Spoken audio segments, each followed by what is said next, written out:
जय श्री कृष्णा। आप सभी का स्वागत है एडीजे न्यूज में। दिनांक 17 जनवरी 2021 को अंतर्राष्ट्रीय सनातन परिषद के इंदिरा नगर मुंशी पुलिया स्थित क्षेत्रीय कार्यालय में संगठन की पहली औपचारिक बैठक का आयोजन किया गया। बैठक में संगठन को लखनऊ की पावन भूमि से विश्व के समस्त देशों में जहां जहां पर भी सनातन धर्म को मानने वाले हैं उन जगहों पर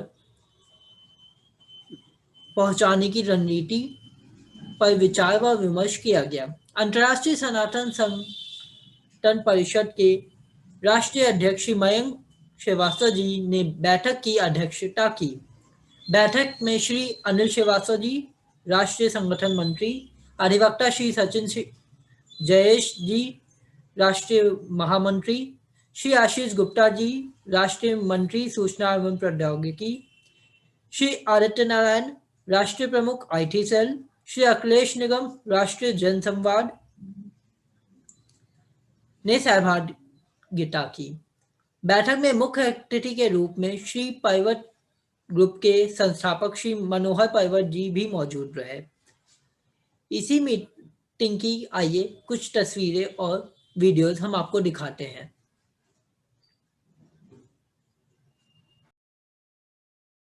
उपरांत नाम आता है, सबसे खुराफाती बच्चा है हमारा, ठीक है। आदित्य जी ये भी एक चैनल चला रहे हैं, हमारे लिए छोटे भाई की तरह हैं। ADJ Narayan group of companies जो है इनके पिताजी और इनके द्वारा संचालित होती है, जिसमें कई प्रकार के मसालों का, चीज़ों का ट्रेडिंग और सारी चीज़ें होती हैं। इनका यहाँ से लेके चाइना तक इनके पिताजी ने और इन्होंने मिल करके अपना साम्राज्य खड़ा कर लिया है। चाइना मैंने नाम इसलिए लिया क्योंकि चाइना बड़ा आज की तारीख में हॉट एंड हैपनिंग है, तो अपने लोग हैं वहाँ पे, ठीक है। और उसके उपरांत हमारे बीच में मेरे दूसरे छोटे भाई अखिलेश जी, ये पेशे से पत्रकार हैं, इनका अपना एक चैनल है, चीज़ें हैं। तो हमारे बीच में 3-4 लोग पत्रकार, 3-4 लोग IT वाले, लॉयर्स और व्यापारी वर्ग के सभी लोग मौजूद हैं। जो लोग नहीं आ पाए उनमें दूसरा नाम आता है डॉक्टर SK शुक्ला का, जो हमारा अस्पताल जानकीपुरम का देख रहे हैं, ठीक है।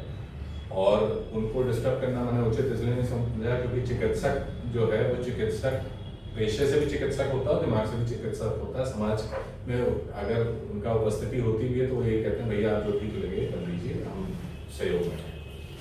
उनको डिस्टर्ब करना उचित नहीं था।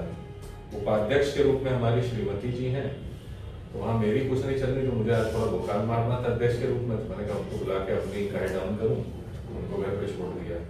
कोषाध्यक्ष हमने अपनी सुपुत्री को कर दिया है, क्योंकि देखिए हम सब लोग आज की तारीख में जिन मुद्दों को लेके चलेंगे उसमें एक और मुद्दा ये भी है कि आरक्षण जो जातिगत दिया गया इसको हटा करके हम आर्थिक आरक्षण की बात करें, ठीक है। तो उस कारण से जो युवा है वो युवा आगे बढ़ गया है और समाज के अग्रणी बने, तो इसलिए मैंने बिटिया को कोषाध्यक्ष का दायित्व दिया। इसके बाद हमारे साथ एक और व्यक्ति आज मौजूद नहीं है, वो है पूर्व डिप्टी SP नरेंद्र पाल सिंह जी, वो राष्ट्रीय प्रवक्ता के रूप में रहेंगे, गोमती नगर के निवासी हैं, ठीक है। तो 21 तारीख को यहाँ पे शुभारंभ में वो उपस्थित होंगे।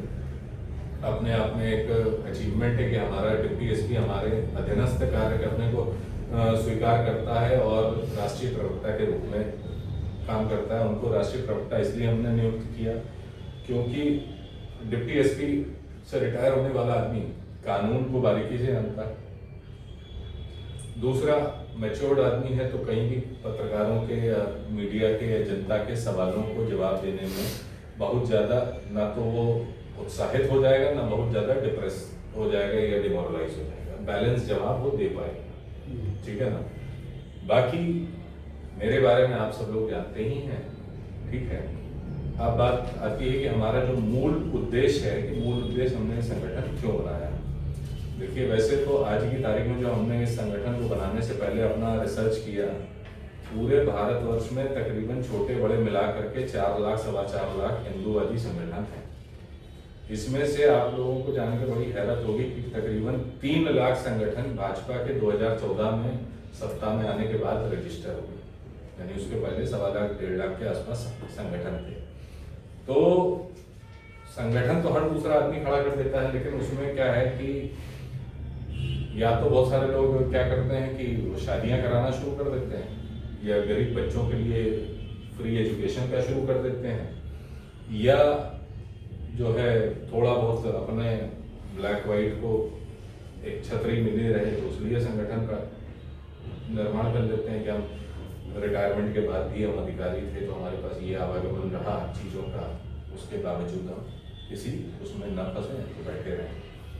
तो खैर एनीवेज, मेरे जो मूल उद्देश्य है, देखिए अगर हम सब लोग संविधान को थोड़ा बहुत भी जानते हैं तो संविधान ये कहता है कि भारत के हर व्यक्ति को उसकी जात, उसके रंग, उसके क्षेत्र, उसके वर्ण, हर चीज से ऊपर उठ के समान अधिकार प्राप्त हो और समान न्यायिक व्यवस्था हो। यानी कि हमारा जो लॉ है वो भी हर एक के लिए बराबर है और जो अधिकार है वो भी सबको बराबर है। अब ये कहता है, प्रैक्टिकल एस्पेक्ट कहेंगे तो बहुत सारी चीजें इम्प्लीमेंटेशन में गड़बड़ हो जाती हैं, लेकिन अभी हम कहने तक ही रुकते हैं कि कहता तो यही है, ठीक है। अब हमारा सनातन धर्म भी यही कहता है, तो मैं यहाँ स्पष्ट करूं कि हम लोग हिंदूवादी संगठन को नहीं बीज आरोपित कर रहे हैं, हम सनातनी संगठन को बीज आरोपित कर रहे हैं। सनातनी संगठन और हिंदूवादी संगठन में अंतर क्या हुआ, जैसे ही हम हिंदूवादी होते हैं वैसे ही हम क्या होते हैं, ब्राह्मण बन जाते हैं, क्षत्रिय बन जाते हैं, शूद्र बन जाते हैं, वैश्य बन जाते हैं और बटने लगते हैं, डिवाइड हो जाते हैं। अब ब्राह्मण हो गए तो ब्राह्मण में फिर और बढ़ जाते हैं कि साथ तू सरयू पारी है, मैं फलाना हूँ, ठीक है, तेरा गोत्र ये है, मेरा फलाना है। क्षत्रिय हो गए तो साथ मैं सोमवंशी हूँ, मैं यदुवंशी हूँ, और उसके बाद जो है आप, तो हमारी होड़ शुरू हो जाती है। और बहुत सारे लोग आज की तारीख में सर्टिफिकेट ओरिएंटेड हो गए। सर्टिफिकेट ओरिएंटेड क्यों? क्योंकि हमको सर्टिफिकेट मिल जाए, हमको और हमारे बच्चों को नौकरी मिल जाए, बेनिफिट मिल जाए, लोन मिल जाए, व्यापार के लिए जमीन मिल जाए, कुछ अनुदान ऊपर जाएगा।